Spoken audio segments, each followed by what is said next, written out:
Hello, welcome to Ted's TED Light, the streamlined, more informal spin-off of Ted's TED. I am in this episode gonna share with you my 10 most memorable gigs I've been to. At number 10, firstly, is my first ever gig, Peter Green's Splinter Group at John Mayall's Blues Breakers in Reading in 2000. I was only 12, but this was my first ever gig I went to. I remember quite enjoying Peter Green's set, but it was apparent that he wasn't playing that much, and it was mainly his whole band supporting him. And then there was John Mayall, who was over 10 years older, but absolutely rocked the house. He could sing so well, and his piano playing and harmonica were spot on. So was Buddy Whittington, who I believe was his lead guitarist. And then I'd like to mention the second time I saw Richard Thompson. I've seen him an awful lot of times, but the second time he had Danny Thompson at bass, just the duo, and it was as tense as his acoustic gigs, but with Danny firing off some amazing bass lines. This was about 2005, 2006. I loved it. And thirdly, should be second if I forgot chronologically, but I missed one out. How dare I miss this one out? Buddy Guy at the Royal Festival Hall 2001. I was only 13, but my God, what a show. Just the way he played the guitar out of this world, and at one point in the gig, he put the radio pickup on his guitar, walked into the audience while soloing, and sat down in a seat in the back row. What a show! What a man! And fourth, if I kinda going chronologically, the Mad Bad Dangerous tour in about 2007. I used to religiously follow the Hamsters. I thought they were brilliant doing rhythm and blues with some Hendrix and ZZ Top covers thrown in. What a live band!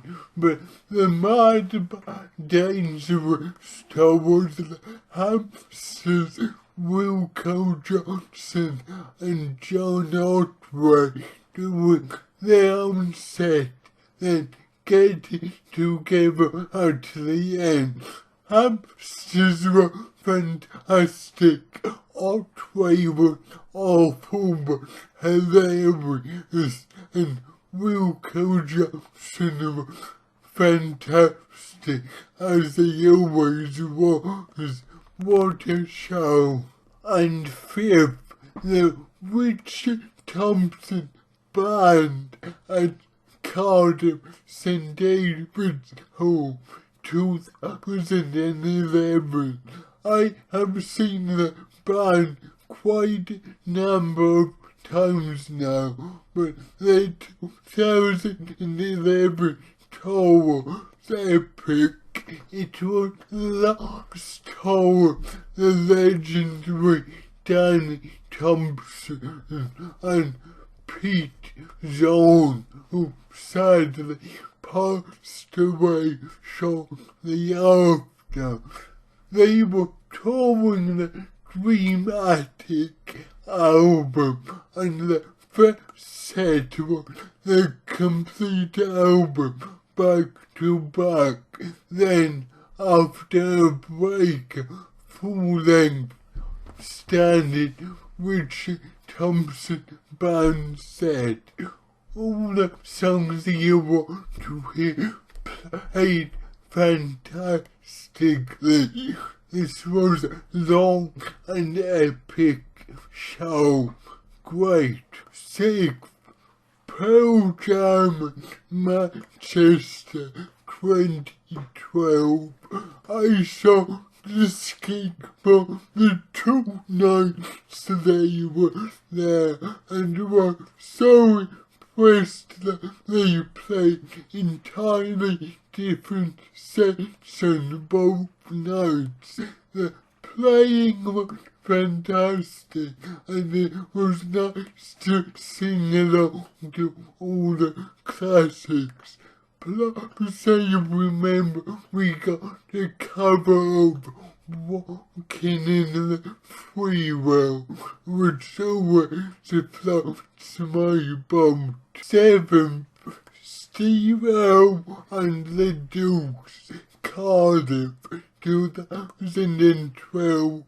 Now I've seen him solo a couple of times, but always wanted to see him with his band, and at last they did, and it was a new lineup of the Dukes, not as heavy as they were in the 2000s, but my God, they could play.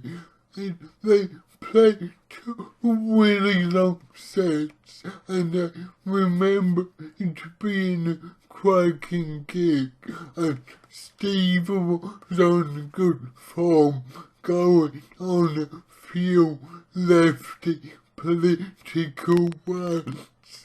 He's always great to see live, but seeing him with his band gives you a chance to see it perform with some accomplished musicians, so therefore more instrumentals. 8.